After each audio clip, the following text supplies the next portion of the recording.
We have been talking about differential privacy in the last 2-3 days. So I thought, why not pick up a few real world use cases to show how differential privacy has helped enhance protecting users' identity while collecting a lot of information. Welcome to my YouTube channel where you daily see new content on privacy. And as I said, let's have some real world use cases of differential privacy. Just to recap, what is differential privacy? So you collect a lot of data and protect it using some or the other privacy enhancement technology. Encryption being the most common.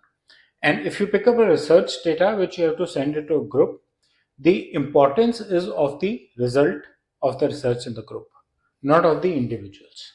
Right? For example, if it's a healthcare research, the researchers may like to know the gender of the person, the age of the person, and then the ailment and maybe the locality. Maybe if it's a seasonal ailment, then about season as well. But the researchers are not interested in knowing the location, name, Aadhaar number, etc. of the person. Now, if you anonymize the data, there is a chance that people can recreate data and generate it from there. Netflix as an example, which we'll discuss in a while. What differential privacy does is differential privacy adds a noise or a randomness the moment the data is collected. And of course, it is programmed to do that on a particular set of data or a particular set of fields so that you're not able to recreate the identity of the individual. Right? It does not remove them from the database or the data sets, but it hides them or randomizes them so that you are not able to recreate them. You are not able to know the identity of the user it belongs to. Right? So external patterns does not help here. So what happened with Netflix? Netflix conducted a survey, a research on a movie, anonymized it, and published the data to the research firm with anonymized data, assuming that they would know about the research but not about the individuals, which is fair. Anonymization does that. IMDb did the same on that movie and they shared the full research. So, what did researchers do? They combined the two researches, created a pattern out of it, and recreated the entire database. So the anonymization that Netflix did could not help save the privacy here. And that's where differential privacy comes in. So we'll pick up the first example of Apple. Apple puts a local privacy policy on your device. So whenever it collects any data, for example, Safari collects your browsing pattern. There is a crash diagnostic file that gets collected from your system, right? So while collecting, it adds that noise, that randomness before the data reaches the Apple's repository. So your personal data is safe. And what does Apple do? Apple is able to find out the emoji usage on the browser and on the other applications. So they can create more similar emojis, better emojis. They now know their customer's preference. You keep typing new words. These days, the languages, they may not be dictionary words. Dictionary words, in any case, are already captured. So, what new style words you write, and Apple provides you in the auto completion facility. Apple understands those words and incorporates them into their auto completion functionality. People working on this research for Apple do not know which user that particular data belongs to. Fine. So, user identity is hidden from the researchers.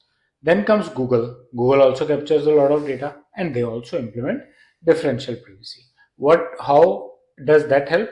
Google Chrome collects your usage statistics, right?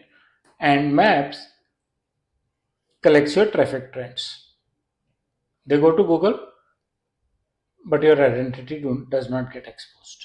So they are collecting traffic trends of a particular area, usage of Chrome, what applications people like, what fonts people use. And despite collecting the traffic trends, which basically, how would you collect that?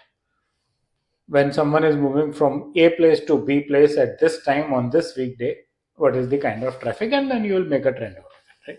Does it happen every day? Does it happen only on weekdays or does it happen on specific days? Right?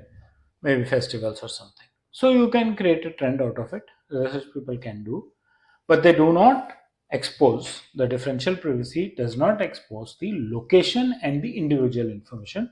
So the location privacy, despite being captured on a map, is well preserved, right? Google in fact has released their own open differential privacy library, so people can use it for creating their own functionalities.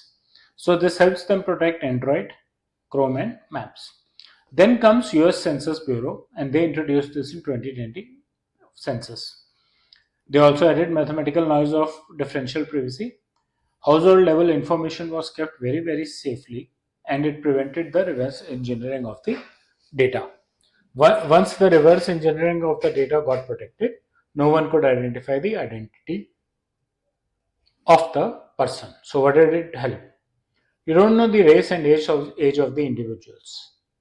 You know demographics, you know population, but not exactly the race and age of an individual.